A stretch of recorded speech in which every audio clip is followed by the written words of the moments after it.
Hey guys, বাড়ি থেকে মাছ নিয়েছি, খুব সমস্যা ছিল, মাছ পাচ্ছিলাম না সকাল থেকে। ফাইনালি মাছ পেয়ে গেছি। এখন মাছগুলো ভাজবো, ভেজে রান্না করব। দেখো চুনকি চুনকি পারে তো মানে মিট কেসে ঢুকেই বসে আছে। দেখো দেখো দেখো দেখো দেখো, দেখেছো এটাকে? দেখো পাড়াতে ঢুকেই বসে আছে। দিই তোকে আমি আটকেই দিই এবারে।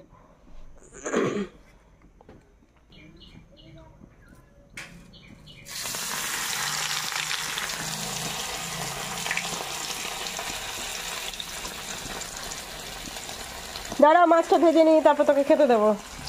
দেখো বসে আছে, দেখো খাওয়ার জন্য অপেক্ষা করছে।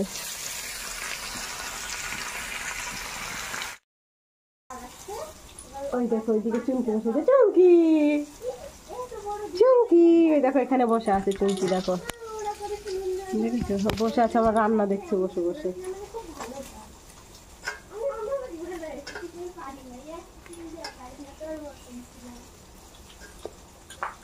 তোমরা কে কে পাট শাক ভালোবাসো? আমার তো বেশ ভালো লাগে চিংড়ি মাছ দিয়ে। চিংড়ি মাছ না থাকলে ডাল দিয়ে, আমি অবশ্য আজকে ডাল দিয়েই করবো।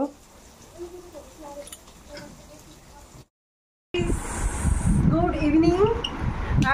সকালবেলা দেখতে পেলাম আমি তাড়াহুড়ো করে রান্না করলাম, আর রিজু আসার কথা ছিল না, তাও চলে আসলো। খাওয়া দাওয়া করলাম, রান্না করলাম। আর চৈত্র মাস পড়ে গেছে, কাজটাও কম ছিল, তাই ভাবলাম যে কি করবো একটা মেকআপ করে ফেলি। তো চলো আজকে দেখাচ্ছি কাকে সাজিয়েছি। দেখো তোমরা হয়তো চিনতেও পারবে। দেখো একদম চেনা পরিচিত। দেখো এটাকে, এই দিকটা থেকে পুরো সুন্দর। আচ্ছা, দুষ্টুকে আজকে একটা ব্রাইডাল লুক দিয়েছি। দেখো দেখতে পাচ্ছ, ও বললো মা আমাকে একটা মেকআপ করানো, তো আমিও ওকে একটু করে দিলাম। আর ওর কাছে আমাকে তো একটা ভূতনি মনে হচ্ছে। দেখো দেখতেই পাচ্ছ, চোখ খুলতে পারছি না আমি। আচ্ছা, ও একটা বাচ্চা মেয়ে, ওকে এতটা ভারী ভারী আমি মেকআপ দিয়েছি, জুয়েলারি দিয়েছি, ও বলছে চোখ খুলতে পারছে না। মাথা তুলতে পারছি না। আচ্ছা তোরা একটু বলতো কেমন লাগছে ওদের? একটু খুব ভালো লাগছে, খুব ভালো লাগছে দিদিকে। লাইটম্যান, ওই দেখো লাইটম্যান দাঁড়িয়ে ভালো লাগছে দিদিকে আজকে। আর ভিডিও করছে দেখো, কে ভিডিও করছে দেখো, মেয়ের বাবা করছে। এই দেখো, আরে বাবা, আর আমাকে লাগছে দেখো পুরো ভূতনি। আচ্ছা ফ্যামিলি এটা। দুষ্টুকে কেমন লাগছে তোমরা একটু সবাই কমেন্ট করে একটু জানিও। তুই একটু কিছু বলে দে সবাইকে। Tata guys.